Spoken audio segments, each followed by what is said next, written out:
Welcome to AI Paper Podcast. Today we are looking at a paper called dLLM, Simple Diffusion Language Modeling by researchers Zhanhui Zhu, Lingji Chen, Henghang Tong, and Don Song from UC Berkeley and UIUC. Let's get right into it. If you are building models right now, you know diffusion language models, or DLMs, are the hot new alternative to autoregressive models. But the problem is, the code bases right now are an absolute fragmented nightmare. Exactly, and that is where dLLM comes in. It's a unified open source framework that standardizes the training, the inference, and the evaluation for DLMs all in one place. But honestly, the wildest part of this paper is the open recipes they provide. They prove you can take traditional models like off-the-shelf BERTs or small autoregressive models like Qwen 3 0.6b and convert them into full-blown diffusion chatbots. With minimal compute. Right, just supervised fine-tuning. No continual pre-training required at all. And that's the 60-second rundown. So if you are an AI researcher or an ML engineer, stick around for this deep dive into the source material. We're going to unpack exactly how they pulled this off. Yeah, it's a fascinating framework. To really get why dLLM matters, I think we need to set the stage for the listener regarding the DLM landscape itself. For sure. I mean, standard autoregressive language models, or ERLMs, are what everyone knows. You take a sequence, predict the next token, append it, and repeat. Left to right, strictly. Strictly left to right. And obviously that works, right? But it has massive limitations. Diffusion models are so exciting because they break that constraint. They allow for non-left to right decoding. Which feels a lot more like how a human thinks. Like if I'm writing an email, I don't just write word by word perfectly. I might write the middle, realize I need to change the intro to match it, and jump back. Exactly.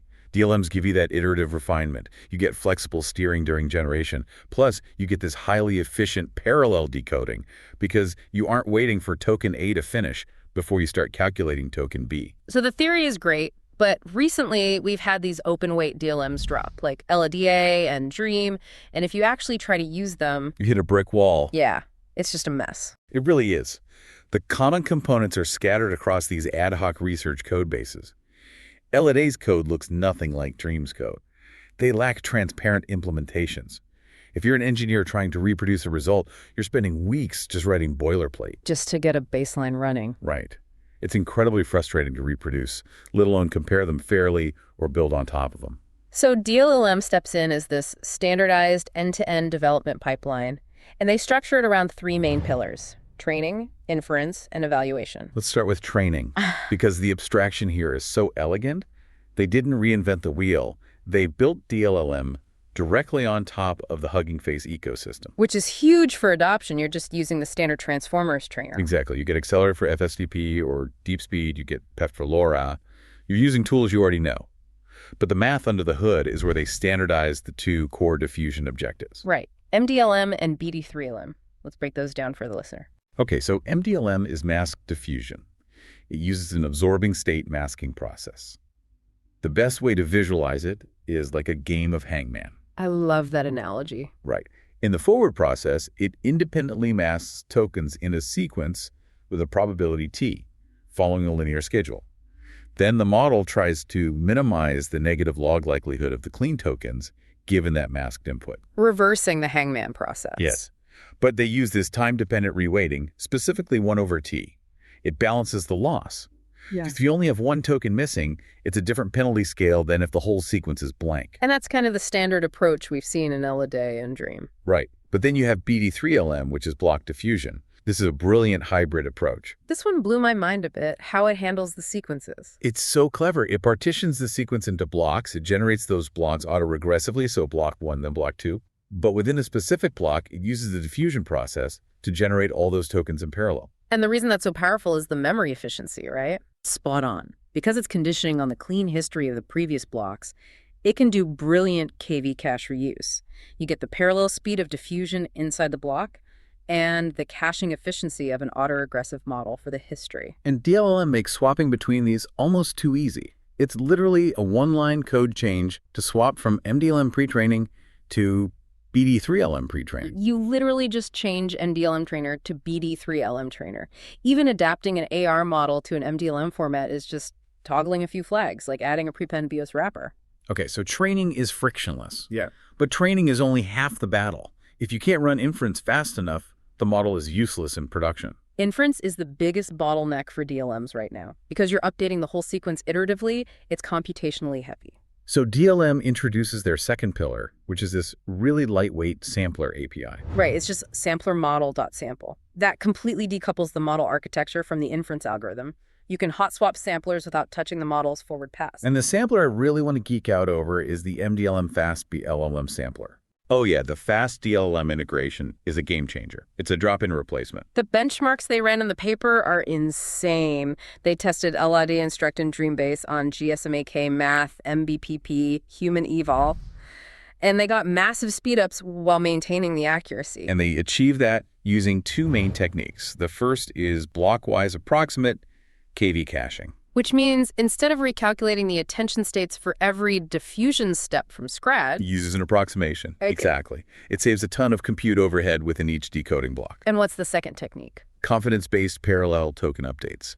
The sampler essentially looks at the probabilities. If the model is highly confident about a chunk of masked tokens, it just updates them all in a single step, rather than sequentially. So it skips the unnecessary iterative steps if it already knows the answer. Exactly. When you scale up the max new tokens, the speed multipliers over naive sampling are huge. There's also this terminal visualizer included in dLLM that I think developers are going to love, because watching a DLM decode is trippy. It is totally disorienting at first.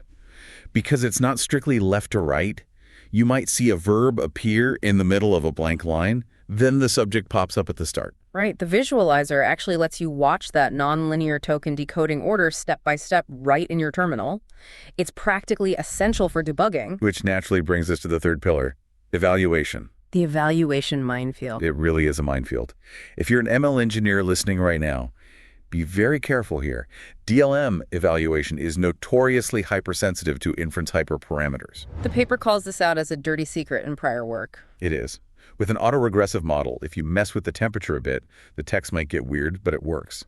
With a DLM, changing max new tokens or temperature or classifier-free guidance CFG, it can drastically tank your performance. They showed that dropping CFG, or temperature to 0, causes massive regressions. Total regressions on benchmarks like MMLU Pro or iHeval. For LA, dropping CFG completely tanks it on Minerva. If you evaluate a state-of-the-art DLM with standard autoregressive settings, it will look broken. So dLLM fixes this by extending the evaluation harness. Yeah, they put in the grueling work to carefully match the pre-processing, decoding settings, and post-processing. They reproduce the official results for LID and Dream perfectly. Meaning you finally get an apples-to-apples comparison when you build something new. Exactly. It's a stable baseline. Okay, so that's the framework. But the framework is really just the vehicle for the open recipes they drop in the second half of the paper. The recipes are where it gets really practical. Let's start with open recipes part 1, fine-tuning large DLMs to reason. Right, so we know forcing models to output a reasoning chain works for autoregressive models. They wanted to test if that simple technique works for DLMs. And the setup is pretty accessible. They took LID 8B and Dream 7 to 8B, both the base and instruct variants. And they just ran MDLM supervised fine-tuning using Lorai on the S1K reasoning dataset. For the technical listeners, the specs here are great. Max sequence 4Z96, 20 epochs, a learning rate of 10 to the -5, global batch size of 32, Lorai rank 128. And they did it all on just 8x A100 GPUs using DeepSpeed 02. Which means a lot of mid-sized labs can actually afford to run this. Absolutely. So at Inference, they force a reasoning token. And the results, the instruct models saw consistent gains across math, planning, and coding. But the base models had a weird divergence. Yeah, they improved on in-distribution math like GSM-8K and Math 500, but actually regressed on out-of-distribution tasks. Meaning they probably just memorized the reasoning format rather than actually learning to reason. Most likely. Base models lack that broad instruction-following foundation. But the big takeaway is that SFT is a highly effective, cheap starting point for DLM reasoning. You don't need some massive RLHF pipeline to see gains. Okay, now for my favorite part of the paper. Open recipes part 2, the Frankenstein conversions. Oh man, this is where they really push the boundaries. Converting a purely discriminative BERT model into a diffusion chatbot.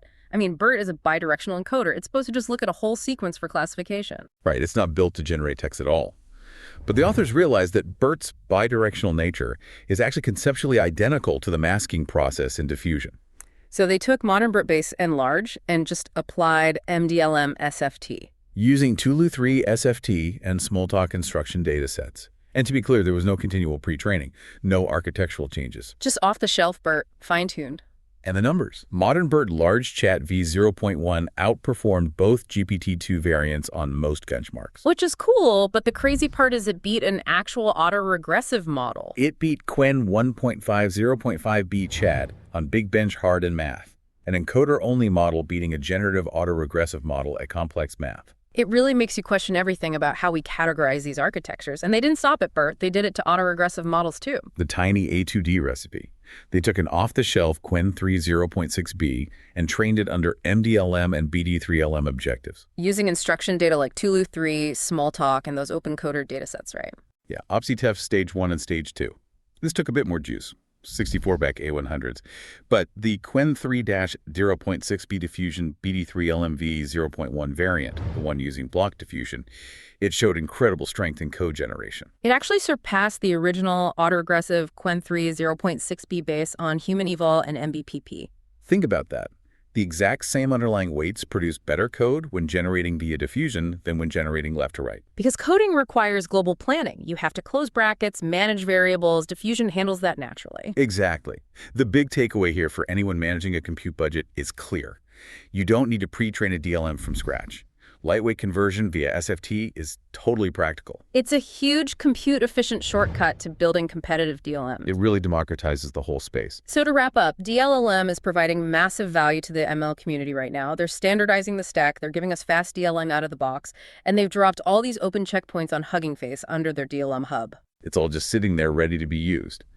But it does leave us with a pretty provocative thought, something that wasn't directly stated, but is definitely implied by these Frankenstein conversions. What's that? Well, if simple supervised fine-tuning can completely rewire the decoding paradigm of an off-the-shelf encoder like BERT or a standard AR model into a functional diffusion model, Yeah. what fundamental architectural limitations of our legacy models are actually just illusions caused by how we chose to train them. Oh, wow. Right.